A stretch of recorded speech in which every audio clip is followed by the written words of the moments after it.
Hi, and welcome to History Chapter 13. So we start off with looking at why Europeans wanted to go and explore. So a lot of this had to do with the spice trade, which was predominantly handled by Muslims up to this point. One of the first Europeans to explore the East was Marco Polo, an Italian merchant and explorer who, in 1271, traveled to the court of Kublai Khan in China. He was a Mongol ruler.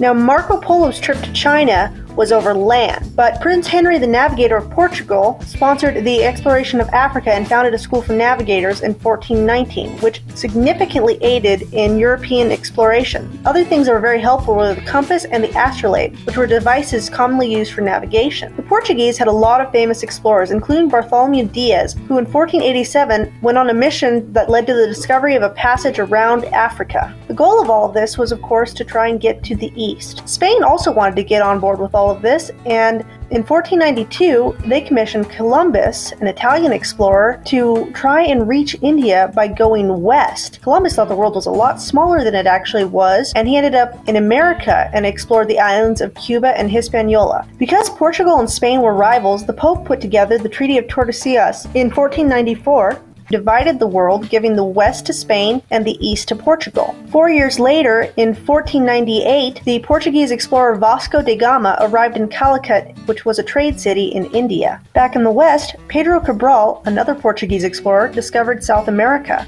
part of which actually fell to the Portuguese according to the treaty. Further Portuguese activities in the east included the Portuguese conqueror Alfonso Albuquerque conquering Malacca in 1511, giving the Portuguese control of trade in the Spice Islands. Around this time in the west, the explorer Amerigo Vespucci, who was a Florentine, went on many expeditions and wrote letters about its geography, leading to the New World being called America. In the Spanish-American colonies, Queen Isabella put together the Encomenda system, which made all Indians subjects of Castile and allowed for Spanish conquerors to collect tribute and use the Indians as laborers. Additionally, it was meant to protect the freedom of the Indians. The period of cultural and biological exchanges between the New and Old Worlds is referred to as the Columbian Exchange. Exchanges of plants, animals, diseases, and technology transformed European and Native American ways of life. Some new agricultural crops from America included potatoes, coffee, corn, manioc, and tobacco.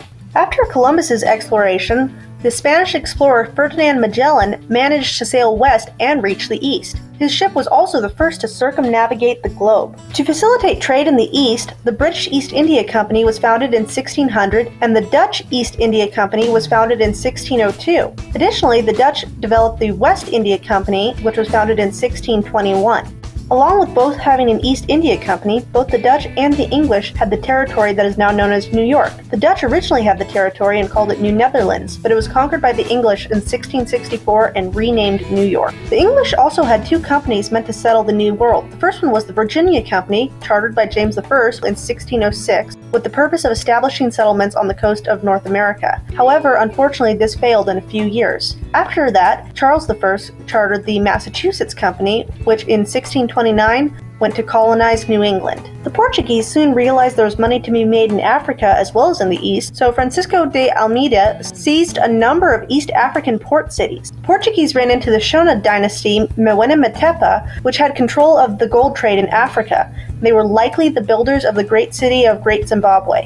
Some other groups they ran into were the Hutus and the Tutsis, which were rival African people, especially in the Rwanda area. West Africa had a history of proud kingdoms. One of these was the Mali Kingdom, which was a Muslim kingdom in Africa known best for Mansa Musa's 14th century pilgrimage to Mecca. Following the decline of the Mali Kingdom, the Songhai Kingdom arose, and this was ruled by Askia Muhammad, who also made a pilgrimage to Mecca. After the Songhai Kingdom, the Moroccan dynasty arose and conquered the Songhai Kingdom in the late 16th century. And another kingdom the Portuguese ran into was the Ashanti Kingdom, which was established in 1680 on the Golden Coast. They profited greatly from European trade.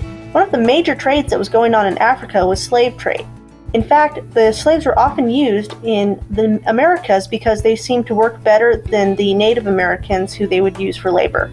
The trip from Africa to America was referred to as the Middle Passage. Beyond just trade, some Portuguese actually settled in Africa, such as in the region of Africa known as Angola. In the east, the Dutch arrived at the island of Java in 1619 in the country of Indonesia. They ended up establishing pepper plantations on the islands of Java created using Powtoon.